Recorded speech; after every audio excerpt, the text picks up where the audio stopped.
Hi, I'm Tom. This is Lucy, and this is Kitty Help Desk.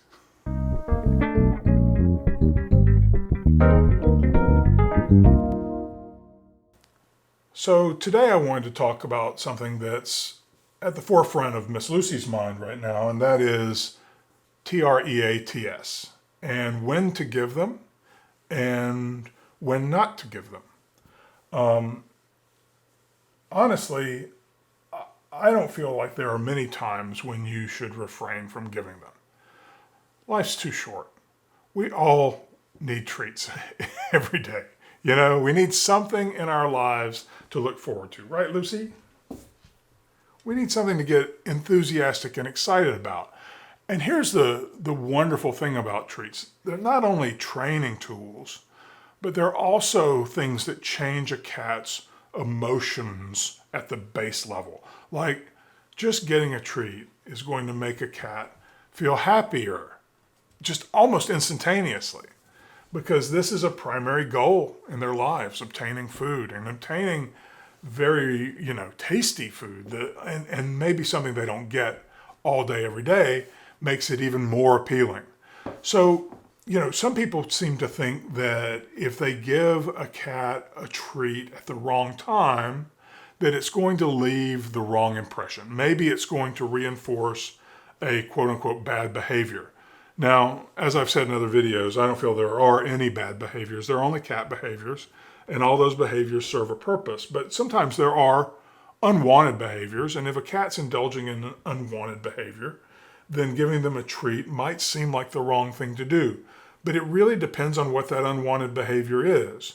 If two cats are having a disagreement and you toss treats in opposite directions and they part and they each go and get their treat and they both feel happier as a result, then that's a positive outcome. You haven't actually reinforced them to engage in more conflict when you do that. In fact, just one or two instances of giving them a treat in one situation, that's not really going to leave a lasting impression in most cases.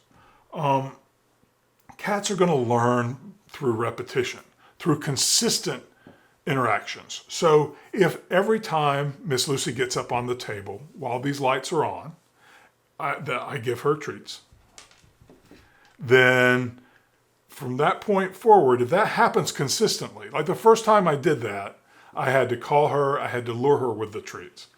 Then, as she noticed, every single time I turned these lights on and sat here and started talking loudly to no one in particular, then she started to put together, 2 and 2.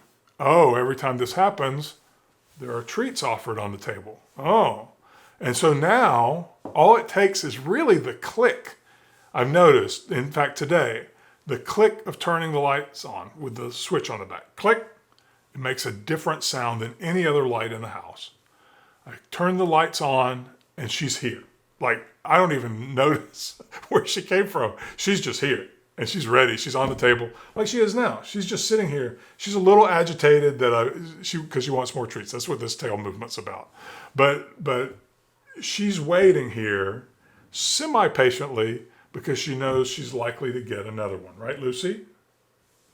Yes. So that behavior, that connection happened because I gave her treats every time this happened. Every time the lights came on, every time I sat down to do a video, I would offer treats here on the table. Now the table is like a place where good things happen, right? Now, what's really interesting is that I don't have to offer the treats every single time in order for that to remain the case. In fact, I can get her to understand even better if I offer those treats sporadically. And in that case, this tabletop becomes a casino. And this casino works on this premise. That when you come up here and the lights are on, sometimes you'll get a treat. And sometimes you might not. And that makes it even more compelling. If you went to a casino and every time You put a quarter in a slot machine, you got a quarter and a nickel back. So let's say you won a nickel every time. And you kept doing that, and you just kept doing it, and you kept doing it. Maybe you'd make a few dollars. I don't know. But there are lots of more entertaining ways to earn a few dollars than sitting and putting a quarter into a machine over and over and over and over again. That would get boring really rapidly. But if you put a quarter machine and you won $25 once every 1,000 pulls or whatever it is, then all of a sudden, this is highly compelling. This is all part of our biology, our behavioral biology, is to see these opportunities. The scarcity of opportunity drives our behavior even more strongly than consistency. And that is the case for our cats as well. So offering her some treats some of the time while she's on the table. You notice I'm not giving her treats the whole time she's up here. And sometimes she'll leave. But I promise you, every time she chooses to leave during one of these videos, she's right down at my feet or around the corner. She's somewhere nearby where she can hear if a treat were to drop and hit the table. She would be back up here in a heartbeat because she's super aware, aren't you? You're super aware of what's going on and what the opportunities are in any given moment. So giving her treats in this situation is highly beneficial at getting her to do something that I'd like her to do, which is to participate in these videos, because I think it makes the videos a lot more fun for everybody if Mina or Lucy is up here on the table with me, right? So what happens is people sometimes also think that they need to reserve the treats for training times. And I just encourage you to offer treats whenever you feel like it, because you can always choose other treats. It's important that they remain a little scarce, but still they have such an emotional impact on a pet that I think you should really consider offering them whenever you notice them and you think that, you're charmed by them. I think that's a good time to offer them something because you're feeling goodwill and you want them to feel happy about your relationship too. And that really can be the only reason for giving them something. Now, if you're trying to positively reinforce something, then considering when you offer them is important.